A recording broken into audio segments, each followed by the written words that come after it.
Hello दोस्तों, आज हम सीक्रेट मैरिज जुनूनी मोहब्बत का पहला भाग लेके आए हैं। अगर आप हमारे चैनल पर पहली बार आए हैं तो चैनल को सब्सक्राइब करें ताकि कहानी के आगे के एपिसोड पब्लिश होते ही आपको नोटिफिकेशन मिल जाए। एक शख्स जिसे अपने काम अलावा कुछ नजर नहीं आता, जिसका गुस्सा देख बड़े से बड़ा आदमी थर थर कांपने लगे, जो लड़कियों को अपने आसपास भी भटकने नहीं देता। क्या हो अगर उस इंसान को एक ऐसी लड़की से प्यार हो जाए जो बिल्कुल उसके उलट स्वभाव की, चंचल और सबके साथ प्यार से रहने वाली हो। जो कोई थोड़ी सी ऊंची आवाज में बात करे तो वो डर जाए। क्या वो ऐसे इंसान के साथ रह पाएगी? उस इंसान की जुनूनी मोहब्बत को सह पाएगी? आइए देखते हैं कैसी होगी हमारे शिवांश सूर्यवंशी और गौरी ठाकुर की यह प्रेम कहानी। राजस्थान एक खूबसूरत हवेली। यहाँ एक औरत सुबह सुबह नौकरों को डांट रही थी। तभी पीछे से आती एक अधेड़ उम्र महिला, जिनकी उम्र तकरीबन 75 साल होगी, उस औरत को जो नौकरों को डांट रही थी बोली, अंजना फिक्र मत कीजिए, सब हो जाएगा, उनकी फ्लाइट दोपहर को आएगी। ये है गरिमा सूर्यवंशी। सूर्यवंशी खानदान की सबसे बड़ी सदस्य और हमारे हीरो की दादी, जो उनसे बहुत प्यार करती है। और जो नौकरों को डांट रही थी वो है अंजना सूर्यवंशी, हमारे हीरो की माँ। ये भी अपने बेटे से बहुत प्यार करती है। अंजना जी दादी के पास गई और बोली, माँ आपको पता है ना, वो आज पूरे 8 साल बाद लौट रहे हैं। हम उनके स्वागत में कोई कमी नहीं रखना चाहते। तभी पीछे से एक भारी आवाज आई जो किसी पुरुष की थी, बेटे के स्वागत के चक्र में आपने पति को तो नहीं भूल गई? आप जल्दी नाश्ता लगाए, हमें सीएम ऑफिस जाना है। ये है प्रदीप सूर्यवंशी, शिवांश के पिता, जो राजस्थान के सीएम हैं। इनकी और शिवांश की बिल्कुल नहीं बनती, क्योंकि ये चाहते थे कि इनका बेटा इनकी तरह राजनीति में आए। पर शिवांश को अपना बिजनेस करना था, इसलिए उसने अपने पिता की बात नहीं मानी और लंदन चले गए। आज 8 साल बाद वो वापस अपने देश, अपने घर लौट रहा था। अंजना जी ने प्रदीप जी की आवाज सुनी तो उनकी तरफ आते हुए बोली, आज तक आपको भूले हैं जो आज भूल जाएंगे। बैठिए, नाश्ता तैयार है। प्रदीप जी चुपचाप डाइनिंग टेबल पर अपनी कुर्सी पर बैठ गए। दादी जी भी वहीं आकर बैठ गई। अंजना जी ने दोनों को नाश्ता सर्व किया और फिर खुद भी बैठकर अपना नाश्ता करने लगी। तभी प्रदीप जी खाना खाते खाते बोले, कब आ रहे आपके साहिबजादे? अंजना जी बोली, 3 बजे उनकी फ्लाइट लैंड होगी, हो सके तो आप जल्दी आ जाइएगा। तो प्रदीप जी बोले, हमारे आने ना आने से उन्हें क्या फर्क पड़ेगा? अंजना जी बोली, ये कैसी बातें कर रहे हैं आप? बेटा है वो, आपका फर्क क्यों नहीं पड़ेगा? आपको पता है वो आपसे बहुत प्यार करते हैं। ये सुनकर प्रदीप जी बोले, अगर वो हमें इतना करते तो हमारी बात मानते, ना कि सब कुछ छोड़कर लंदन चले जाते। ये बोल प्रदीप जी उठे और वहां से बाहर चले गए। उन्हें जाते देख अंजना जी परेशान हो गई और अपनी सास की तरफ देखते हुए बोली, पता नहीं इन दोनों की यह नाराजगी कब खत्म होगी। दादी जी बोली, फिक्र मत कीजिए, सब ठीक हो जाएगा। अब वो आ रहे हैं ना, तो धीरे धीरे सब ठीक हो जाएगा। अंजना जी ने हाँ में गर्दन हिलाए और दोनों अपना नाश्ता करने लगी। वहीं दूसरी तरफ एक घर, जो माँ ज्यादा छोटा था ना ही बड़ा। एक औरत किचन से निकलते हुए ऊपर के कमरे की तरफ देख आवाजें लगा रही थी, गौरी बेटा जल्दी आओ, नाश्ता कर लो वरना कॉलेज के लिए लेट हो जाएगा। उनकी बात सुनकर ऊपर से एक प्यारी सी आवाज आई, अभी आए मम्मी। उस लड़की की आवाज सुनकर वो औरत बोली, पता नहीं ये लड़की ससुराल जाकर क्या करेगी, हमेशा लेट उठती है, फिर बिना नाश्ता किए ही कॉलेज चली जाती है। पता नहीं क्या होगा इस लड़की का। वो अपने आप में ही बड़बड़ रही थी कि तभी बाहर से आता एक आदमी उस औरत को देखकर बोला, सुनीता जी क्यों सुबह सुबह हमारी बच्ची को सुना रही है आप? अरे यही तो दिन है उनके। एक बार शादी हो गई फिर तो उन्हें अपनी जिम्मेदारियों को संभालना ही है, अभी उन्हें अपने हिसाब से खुलकर जीने दीजिए। ये है अनुभव ठाकुर, हमारी हीरोइन के पिता, और उनके साथ है उनकी बीवी सुनीता ठाकुर जी। अनुभव जी एक कंपनी में मैनेजर की पोस्ट पर काम करते हैं और सुनीता जी घर संभालती है। इनका एक बेटा भी है जो गौरी से बड़ा है और एक मशहूर सर्जन है, नाम है सातिक ठाकुर, जो राजस्थान के सिटी हॉस्पिटल में एक सर्जन की पोस्ट पर है। अनुभव जी की बात सुनकर सुनीता जी उन्हें घूरते हुए कहती हैं, आप तो रहने ही दीजिए, आपकी वजह से वो इतना सिर चढ़ गई है, अगर उनकी इन आदतों को नहीं बदला तो शादी के बाद क्या करेगी वो। तभी सीढ़ियों से नीचे आती गौरी बोली, ओफो मम्मी आप तो सुबह सुबह ही शुरू हो जाती है, और रही बात हमारी शादी की तो वो हम इतनी जल्दी नहीं करने वाले। पहले हम अपनी पढ़ाई पूरी करेंगे और फिर एक अच्छी सी नौकरी करेंगे, उसके बाद शादी के बारे में सोचेंगे। ये बोलते हुए गौरी नीचे आई और अपने पापा और मम्मी को गुड मॉर्निंग बोल डाइनिंग टेबल पर बैठ गई। उसकी मम्मी ने उसे घूर कर देखा तो उसने मासूम सा चेहरा बना लिया। तभी अनुभव जी बोले, अच्छा ठीक है, ये सब बातें बंद करिए, पहले नाश्ता करते हैं, फिर हमें भी ऑफिस जाना है। सुनीता जी ने दोनों को नाश्ता दिया। नाश्ता कर अनुभव जी अपने ऑफिस और गौरी अपने कॉलेज के लिए निकल गई। पूरा दिन ऐसे ही निकल गया।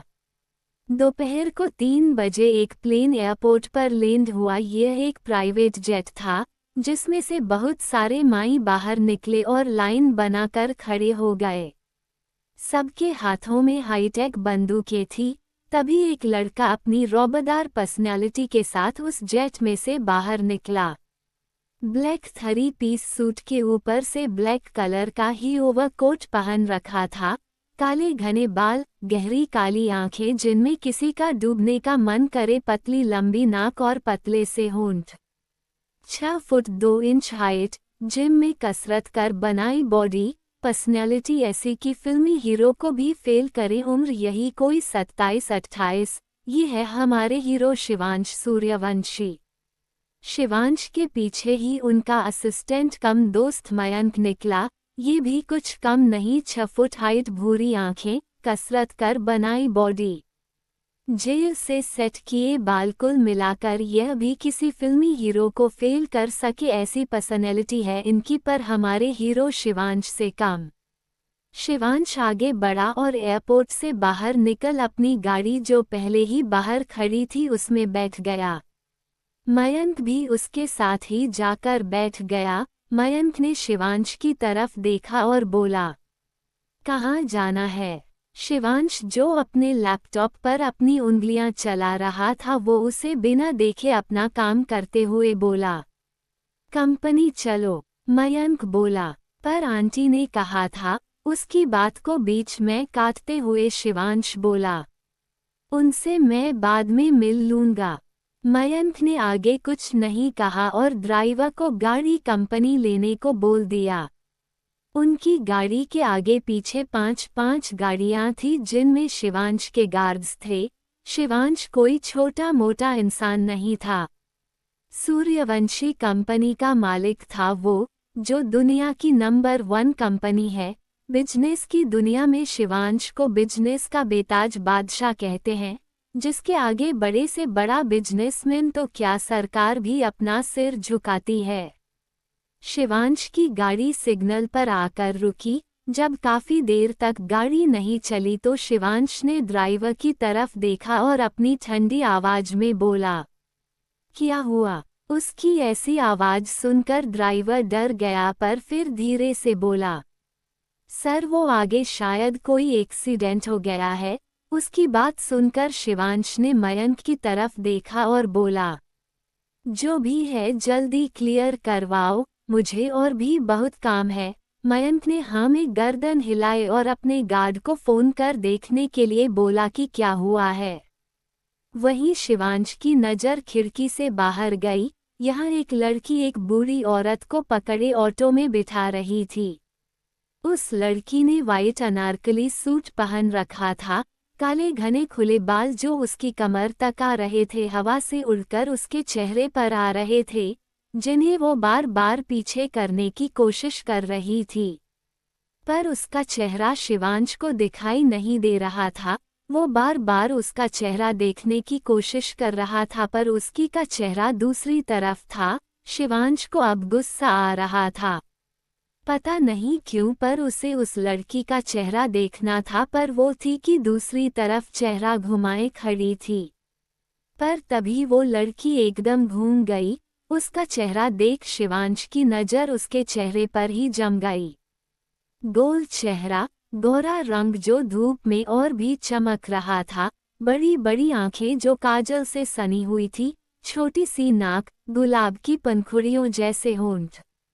कुछ मिलाकर वो आसमान से उतरी की परी की तरह लग रही थी। उसकी उम्र यही कोई 20-21 साल होगी। शिवांश की नज़र उस लड़की के चेहरे पर अटक गई। उसे देखते ही उसका गुस्सा धीरे धीरे कम होने लगा। वो एकटक बिना पलके झपकाए उसे देख रहा था। तभी उसकी गाड़ी वहां से आगे बढ़ गई और वो लड़की धीरे धीरे उससे पीछे छूटने लगी। शिवांश तब तक उसे देखता रहा जब तक वो उसकी आंखों से ओझल नहीं हो गई। अब वो उसे नजर नहीं आ रही थी। शिवांश को उसे और देखना था। उसे देखते हुए उसके दिल को एक सुकून सा मिल रहा था। पर अब उसे फिर से गुस्सा आने लगा था क्योंकि उसे वो लड़की दिखाई नहीं दे रही थी।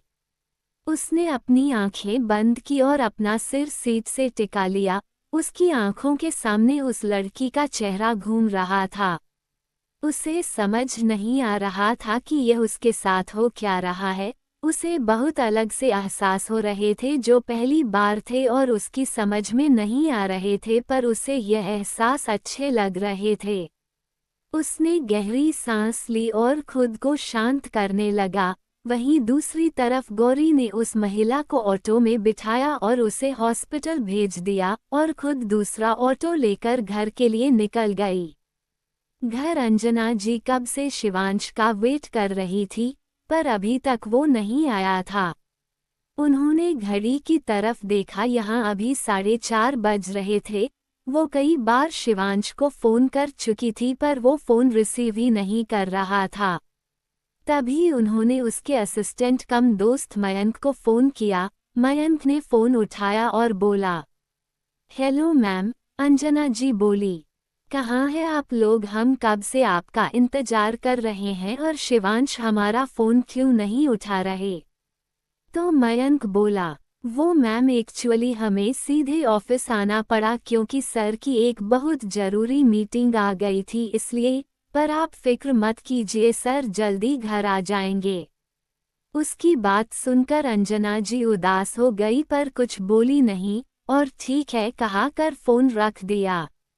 मयंक ने अपने सामने देखा, यहाँ शिवांश सीट पर बैठा अपने लैपटॉप पर अपना काम कर रहा था। मयंक ने अपना सिर हिलाया और कैबिन से बाहर चला गया।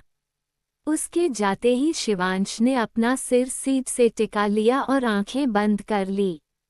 उसकी आंखों के सामने गौरी का चेहरा अभी भी घूम रहा था। शिवांश आंखें बंद किए खुद से बोला, यह क्या हो रहा है? हमें एक लड़की हमारे दिमाग को कैसे कंट्रोल कर सकती है? नहीं, हमें इन सब चक्करों में नहीं पड़ना। हमारा मकसद सिर्फ एक है, अपने बिजनेस को आगे लेकर जाना। ये बोल उसने अपने सिर को झटका और फिर अपने काम में लग गया। पर गौरी का चेहरा बार बार उसकी आंखों के सामने आ रहा था जिसे भूलने की वो नाकाम कोशिश कर रहा था। वहीं दूसरी तरफ गौरी अपनी मां सुनीता जी के आगे सिर झुकाकर खड़ी थी और सुनीता जी उसे डांट रही थी। हमने आपको पैसे मंदिर में चढ़ाने के लिए दिए थे और आपने क्या किया?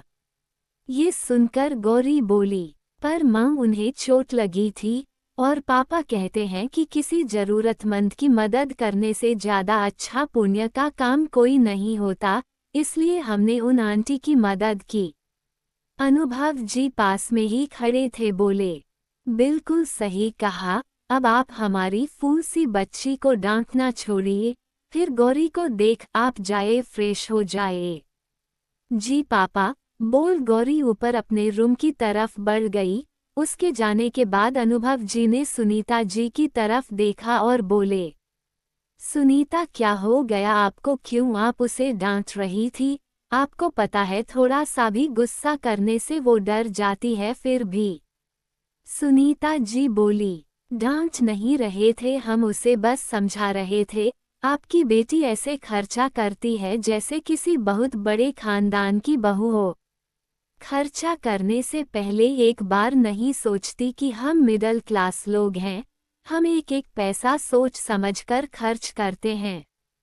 हमने उसे वो पैसे मंदिर में चढ़ाने के लिए दिए थे, पर उसने वो पैसे किसी राह चलती औरत को दे दिए। तो अनुभव जी बोले, आप फिक्र क्यों करती हैं, मंदिर में चढ़ाने के लिए हम आपको और पैसे दे देंगे। वैसे भी उसने बताया ना कि उस औरत को चोट आई थी, तो उसने इलाज के लिए उसे वो पैसे दे दिए। आप ही सोचिए वो औरत हमारी गौरी को कितनी दुआएं दे रही होगी। चलिए अब ज़्यादा मत सोचिए, हम बाजार जाकर आते हैं, कुछ सामान लाना है, आप बता दीजिए अगर कुछ और भी मंगवाना है तो। सुनीता जी बोली, नहीं हमें कुछ और नहीं मंगवाना। ठीक है तो फिर हम आते हैं। ये बोल अनुभव जी वहां से निकल गए और सुनीता जी किचन में चली गई रात के खाने की तैयारी करने। वहीं दूसरी तरफ मयंक शिवांश के कैबिन में गया और उसे काम करता देख बोला, अब चले, आंटी का बहुत बार फोन आ चुका है, वो तेरा इंतजार कर रही है। 8 साल बाद तू वापस आया है। तू सोच, 8 साल आंटी ने तेरे बिना गुजारे हैं, अब उन्हें तुम्हें देखने की कितनी चाह होगी। मयंक की बात सुनकर शिवांश की उंगलियां जो लैपटॉप पर चल रही थी वो रुक गई। कुछ पल सोचने के बाद उसने अपना लैपटॉप बंद किया और खड़े होते हुए बोला, गाड़ी निकालने के लिए बोल, हम अभी घर जा रहे हैं। मयंक ने हाँ में गर्दन हिलाई और ड्राइवर को फोन कर गाड़ी निकालने के लिए बोल दिया। शिवांश मयंक के साथ ऑफिस से बाहर आया और अपनी गाड़ी में बैठ गया। ड्राइवर ने गाड़ी घर की तरफ बढ़ा दी। लगभग 1 घंटे बाद शिवांश की गाड़ी सूर्यवंशी सदन में जाकर रुकी। गार्ड ने दरवाजा खोला तो शिवांश बिना किसी एक्सप्रेशन के बाहर निकाला और दरवाजे की तरफ बढ़ गया। अंजना जी पहले ही आरती की थाल लिए दरवाजे पर उसका इंतजार कर रही थी। शिवांश बिल्कुल उनके सामने जाकर खड़ा हो गया। अपने बेटे को 8 साल बाद देख अंजना जी की आंखें नम हो गई। शिवांश ने उनकी नम आंखें देखी तो बोला, आपको पता है ना हम आपकी आंखों में आंसू नहीं देख सकते। अंजना जी ने अपनी नम आंखें साफ की और बोली, ये तो खुशी के आंसू हैं बेटा। फिर उन्होंने शिवांश की आरती की और उसे तिलक लगाया। अंजना जी ने आरती की थाल पास खड़ी सर्वेंट को पकड़ा दी। शिवांश ने आगे बढ़ उनके पांवों छुआ तो अंजना जी ने उसे आशीर्वाद दिया और शिवांश को अपने सीने से लगा लिया। शिवांश ने भी उनको बाहों में भर लिया। भावुक तो वो भी हो गया था इतने सालों बाद अपनी मां को देखकर, पर अपने चेहरे पर उसने कुछ नहीं आने दिया। तभी पीछे से दादी जी की आवाज आई, क्या सिर्फ अपनी मां से ही मिलेगा? अपनी इस बूढ़ी दादी को भूल गया। शिवांश अपनी मां से अलग हुआ और दादी जी की तरफ जाकर उनके पांवों छूते हुए बोला, आपको कैसे भूल सकता हूँ, कैसी है आप? दादी ने उसके सिर पर हाथ फेरा और प्यार से उसका माथा चूम कर बोली, अच्छी हूँ, पर अब तू आ गया है ना तो और अच्छी हो जाऊंगी। शिवांश हल्का सा मुस्कुरा दिया। फिर उसने इधर उधर देखा जैसे किसी को ढूंढ रहा हो। अंजना जी ने उसे देखा और बोली, वो नहीं है, सीएम ऑफिस गए हैं, आते होंगे कुछ देर में। तो शिवांश बोला, क्या उनको नहीं पता था मैं आ रहा हूँ? या अभी भी वो मुझसे नाराज हैं? तो अंजना जी बोली, उन्हें पता था पर जरूरी फोन आ गया इसलिए जाना पड़ा। पर तुम फिक्र मत करो, जाओ पहले फ्रेश हो जाओ, तब तक वो भी आ जाएंगे, फिर साथ में डिनर करेंगे। शिवांश ने हाँ में गर्दन हिलाई और ऊपर अपने रूम की तरफ बढ़ गया। अंजना जी ने मयंक को भी गेस्ट रूम में भेज दिया और खुद किचन में चली गई यहाँ देखने के खाना तैयार हुआ या नहीं। शिवांश ऊपर अपने रूम में आया जो तीसरे फ्लोर पर बना था। इस फ्लोर पर शिवांश के अलावा और किसी का रूम नहीं था। शिवांश ध्यान से अपने रूम को देख रहा था जो बिल्कुल वैसा ही था जैसा वो छोड़कर गया था। हर चीज अपनी जगह पर रखी हुई थी। शिवांश ने अपने कपड़े लिए और बाथरूम में चला गया। उसने अपने कपड़े निकाले और बाथटब में बैठ गया। उसने आंखें बंद की और सिर पीछे सीट से टिका लिया। तभी उसकी आंखों के सामने गौरी का चेहरा घूमने लगा। उसने झटके से अपनी आंखें खोली और खुद से बोला, यह क्या हो रहा है हम क्यों उस लड़की को अपने दिमाग से नहीं निकाल पा रहे? नहीं, हम ऐसा नहीं होने दे सकते। कोई भी हमारे दिमाग को कंट्रोल नहीं कर सकता, एक लड़की तो बिल्कुल भी नहीं। ये बोल उसने अपना सिर झटका और शावर लेकर बाहर आ गया। कुछ देर बाद वो तैयार होकर नीचे आया तो सब लोग डाइनिंग टेबल पर बैठे उसका इंतजार कर रहे थे। उसने देखा उसके पिता भी आ गए थे। उन्हें देख शिवांश खुश हो गया पर उसने अपने चेहरे पर नहीं आने दिया। उसने उनके पास जाकर उनके पांवों हुए और प्रणाम किया। प्रदीप जी ने उसके सिर पर हाथ रख आशीर्वाद दिया। बाकी दोनों में ही ज्यादा बातें नहीं होती थी। जब से शिवांश ने प्रदीप जी की बात ना मानकर बिजनेस शुरू किया था तब से ही दोनों ज्यादा बातें नहीं करते थे। सबने मिलकर अपना अपना डिनर किया और सोने के लिए अपने रूम में चले गए। अगले दिन सूर्यवंशी सदन, शिवांश को छोड़ सब लोग डाइनिंग टेबल पर बैठे थे। तभी शिवांश नीचे आया और अपने माँ पापा और दादी के पांवों को छूकर प्रणाम किया और अपनी जगह पर बैठ गया। अंजना जी ने उसे नाश्ता दिया। तभी प्रदीप जी शिवांश की तरफ देख अपनी रौबदार आवाज में बोले, शाम को टाइम से पार्टी में पहुंच जाएगा, इतनी बात तो आप हमारी मान ही सकते हैं। शिवांश ने उनकी तरफ देखा और बोला, आप ऐसा क्यों बोल रहे हैं पापा, हम पहुंच जाएंगे टाइम से। प्रदीप जी बोले, नहीं, हमें लगा शायद आपको हमारी यह बात भी पसंद ना आए। ये बोल वो उठे और घर से बाहर चले गए। यहाँ उनकी लाल बत्ती वाली गाड़ी उनका इंतजार कर रही थी। शिवांश ने उन्हें जाते हुए देखा और फिर वो भी बिना नाश्ता किए उठकर घर से बाहर चला गया। उसके साथ ही मयंक भी चला गया। अपने पति और बेटे को ऐसे जाते देख अंजना जी परेशान हो गई और अपनी सास को देखते हुए बोली, पता नहीं कब इनके बीच की यह नाराजगी खत्म होगी, हम तो परेशान हो गए हैं। दादी जी ने उन्हें हौसला दिया और सब ठीक होने का आश्वासन दिया। शिवांश आंखें बंद किए सीट से सिर टिकाए अपनी गाड़ी में बैठा था। उसे अपने पिता का ऐसे बात करना अच्छा नहीं लग रहा था। उसे गुस्सा आ रहा था। गुस्से में उसकी हाथों की मुट्ठियां भींच गई और जबड़े कस गए। हाथों और माथे की नसें दिखाई देने लगी। मयंक जो आगे बैठा आईने में से उसे देख रहा था, वो शिवांश को ऐसे देख परेशान होने लगा। तभी उनकी गाड़ी सिग्नल पर रुकी। शिवांश ने अपनी आंखें खोली और खिड़की से बाहर देखने लगा। उसका गुस्सा अभी भी कम नहीं हुआ था। तभी उसकी नज़र खुद से थोड़ी दूर स्कूटी पर बैठी गौरी पर गई। हल्के गुलाबी रंग के अनारकली सूट में गौरी बहुत ही प्यारी लग रही थी। उसे देखते ही धीरे धीरे शिवांश का गुस्सा कम होने लगा। वो एकटक शिद्दत से गौरी को देखने लगा। गौरी को ऐसे देखने से उसे एक अलग ही सुकून मिल रहा था। उसके मन में अलग ही एहसास जाग रहे थे जो शिवांश समझ नहीं पा रहा था। तभी सिग्नल खुल गया और गौरी अपनी स्कूटी लेकर वहां से आगे बढ़ गई। शिवांश की गाड़ी भी आगे बढ़ गई, पर उसे गौरी नजर नहीं आ रही थी। उसे एक बार फिर गुस्सा आने लगा। उसे गौरी को और देखना था, पर सिग्नल खुलने की वजह से वो उसे अच्छे से देख नहीं पाया।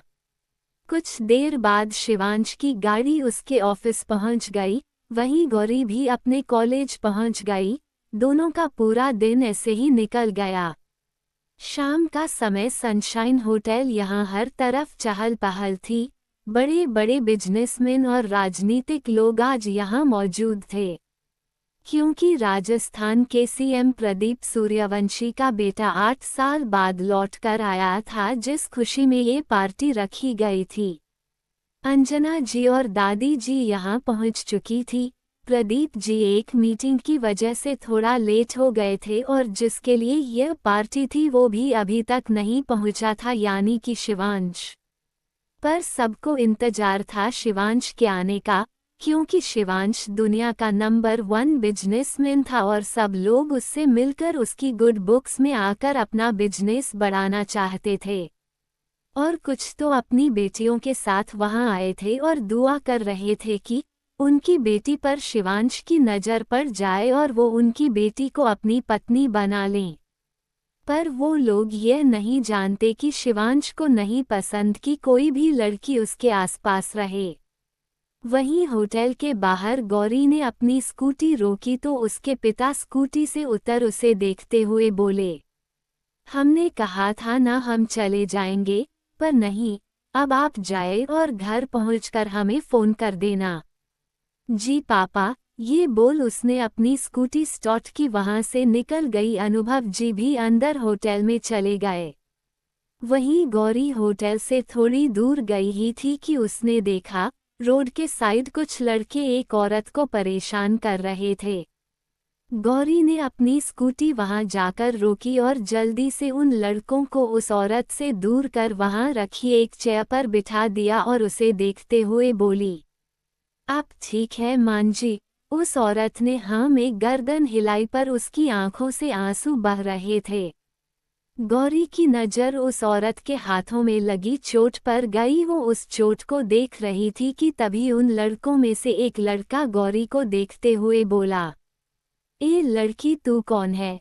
चल जा यहाँ से और हमें हमारा काम करने दे। गौरी ने उस लड़के की तरफ देखा और गुस्से से बोली, आपको शर्म नहीं आती एक बुजुर्ग महिला के साथ ऐसा व्यवहार करते हुए? आपकी माँ की उम्र की है वो और आप लोग उनके साथ ऐसे पेश आ रहे हैं। तभी वो लड़का गौरी को देख गुस्से से बोला, ज्यादा जुबान मत चला हमारे सामने, और वैसे भी इस औरत के बेटे ने हमसे उधार पैसे लिए और अब देने के टाइम पता नहीं कहाँ भाग गया। हम बस इससे अपने पैसे मांग रहे हैं जो इसके बेटे ने लिए है। उसकी बात सुनकर गौरी उसे घूरते हुए बोली, पैसे इनके बेटे ने लिए हैं तो उससे जाकर मांगिए, इन्हें परेशान करना बंद कर दीजिए। तो लड़का बोला, तू है कौन जो हमें ये सब बता रही है? लगती क्या है ये औरत तेरी? उस लड़के की बात सुनकर गौरी कुछ बोलती पीछे से एक सख्त और रोबदार आवाज आई, क्या हो रहा है यहाँ? उस आवाज को सुनकर सबने पीछे देखा तो पीछे राज्य के सीएम प्रदीप सूर्यवंशी जी को देखकर सब लोग चुप हो गए। दरअसल प्रदीप जी होटल जा रहे थे जब उन्होंने रोड की साइड इतनी भीड़ देखी और एक लड़की को इतने लड़कों के साथ बहस करते देखा, तो वो अपनी सिक्योरिटी के रोकने के बाद भी वहां आ गए। उन्होंने एक बार और अपनी सख्त आवाज में पूछा, हमने पूछा क्या हो रहा है यहाँ? उनकी बात सुनकर गौरी ने जो भी वहां हुआ उन्हें सब बता दिया। गौरी की बात सुनकर प्रदीप जी ने गुस्से में उन लड़कों की तरफ देखा और फिर अपने पीए की तरफ देख उन लड़कों को लेकर जाने के लिए कहा। उनका पीए उन लड़कों को वहां से ले गया। एक गार्ड उनके इशारे पर उस औरत को भी हॉस्पिटल लेकर चला गया, ताकि जो भी उन्हें हल्की फुल्की चोट आई है उसका इलाज करवा सके। फिर प्रदीप जी ने गौरी की तरफ देखा और बोले, बेटा, आपको ऐसे अकेले उन लड़कों से झगड़ा नहीं करना चाहिए था, अगर वो लोग आपको नुकसान पहुंचा देते तो। गौरी बोली, हम जानते हैं सर, पर हम उन मांझी को ऐसे नहीं देख पाए और उनकी मदद के लिए चले आए। प्रदीप जी ने प्यार से उसके बालों पर हाथ फेरा और बोले, आप बहुत प्यारी है और बहादुर भी। वैसे आपका नाम क्या है? जी गौरी, गौरी ठाकुर। प्रदीप जी बोले, बहुत प्यारा नाम है। आइए, हमारे गार्ड आपको घर छोड़ देंगे। उनकी बात का जवाब देते हुए गौरी बोली, मेरे पास स्कूटी है अंकल, मैं चली जाऊंगी। प्रदीप जी ने हाँ में गर्दन हिलाई तो गौरी वहां से अपनी स्कूटी पर बैठ चली गई। प्रदीप जी भी वहीं खड़े जाती हुई गौरी को देख कुछ सोचते रहे, फिर वो भी वहां से होटल की तरफ चले गए। पर कोई था जो अपनी गाड़ी में बैठा जुनून और शिद्दत से गौरी को देख रहा था। जी हाँ, ये कोई और नहीं शिवांश था, जो अपनी गाड़ी में बैठा होटल जा रहा था। रास्ते में अपने पिताजी गाड़ी को देख उसने गाड़ी रुकवा दी। तभी उसकी नज़र साइड रोड पर खड़े अपने पापा पर गई, पर उनके साथ खड़ी लड़की को देखकर वो हैरान हो गया और अपने मन में बोला, ये तो वही लड़की है, पर यह पापा के साथ क्या कर रही है और पापा इसे कैसे जानते हैं? वो तब तक गौरी को देखता रहा जब तक वो अपनी स्कूटी लेकर वहां से चली नहीं गई। अब तो वो उसके बारे में जानने के लिए बेताब हो रहा था, पर वो अपने पिता को पूछे कैसे उसे समझ नहीं आ रहा था। उसकी गाड़ी में होटल की तरफ बढ़ गई। पार्टी शुरू हो गई। सब लोग शिवांश से मिल रहे थे। प्रदीप जी भी उसे मुस्कुराते हुए सबसे मिलवा रहे थे। शिवांश उन्हें खुश देख खुश हो रहा था। तभी प्रदीप जी को किसी ने आवाज दी तो वो दूसरी तरफ चले गए। शिवांश उन्हें ही देख रहा था। मयंक ने उसे देखा तो बोला, क्या हुआ, ऐसे क्या देख रहा है? शिवांश बोला, कुछ नहीं, पापा को देख रहा हूँ, वो कितने खुश हैं आज। तो मयंक बोला, हाँ, भले ही वो तुझसे नाराज हैं, पर तू भी जानता है कि वो तुझसे बहुत प्यार करते हैं। शिवांश ने हाँ में गर्दन हिलाए और अपने पिता को देखता रहा। वहीं प्रदीप जी किसी से बात कर रहे थे जब उनसे थोड़ी दूरी पर अकेले खड़े अनुभव जी का फोन बजा। उन्होंने अपनी जेब से फोन निकाला तो देख मुस्कुरा दिए और फोन उठाकर कान पर लगा लिया और बोले, गौरी बेटा, आप पहुंच गई घर? उधर से गौरी की आवाज आई। हाँ पापा, हम पहुंच गए, आप फिक्र मत कीजिए और पार्टी एंजॉय कीजिए। अनुभव जी ने भी ठीक है बोल फोन रख दिया। तभी प्रदीप जी ने जब उनके मुंह से गौरी नाम सुना तो उनके पास आ गए। वहीं प्रदीप जी को अपने पास देख अनुभव जी हैरान हो गए, पर फिर खुद को संभाल कर बोले, हेलो सर। प्रदीप जी बोले, हेलो, आप अभी किससे बात कर रहे थे? ये बोल वो अनुभव जी को देखने लगे जो उनकी तरफ ही देख रहे थे। उनकी सवालिया नज़रों को देख प्रदीप जी बोले, वो हमने आपके मुंह से गौरी नाम सुना इसलिए पूछा। दरअसल कुछ देर पहले हम बाहर एक लड़की से मिले थे जो बिना अपनी फिक्र किए एक बुजुर्ग महिला की मदद कर रही थी। बहुत प्यारी बच्ची थी, बस इसलिए आपसे पूछ लिया। उनकी बात सुनकर अनुभव जी मुस्करा दिए और बोले, फिर तो वो हमारी गौरी ही होगी जो बिना किसी रिश्ते या बिना किसी जान पहचान के बिना अपनी परवाह किए किसी की भी मदद करती है। प्रदीप जी बोले, क्या आपके पास उनकी कोई फोटो है, हम देख सकते हैं? जी जरूर। ये बोल उन्होंने अपने फ़ोन में से गौरी की फोटो निकाल प्रदीप जी को दिखाई। गौरी की फोटो देख प्रदीप जी खुश हो गए। फिर दोनों ने और भी बातें की और प्रदीप जी अनुभव जी से उनका नंबर भी लिया और फिर मिलने का वादा किया। वहीं राज्य के सीएम का इतना अच्छा व्यवहार देख अनुभव जी खुश हो गए। प्रदीप जी के मन में क्या चल रहा था इस बात से तो अनुभव जी अभी बिल्कुल अनजान थे। पर देखते हैं आगे क्या होता है। धीरे धीरे पार्टी खत्म हो गई और सब अपने अपने घरों को चले गए। आगे के एपिसोड सुनने के लिए बने रहे मेरे साथ। कहानी पसंद आई हो तो वीडियो को लाइक, शेयर और कमेंट करें।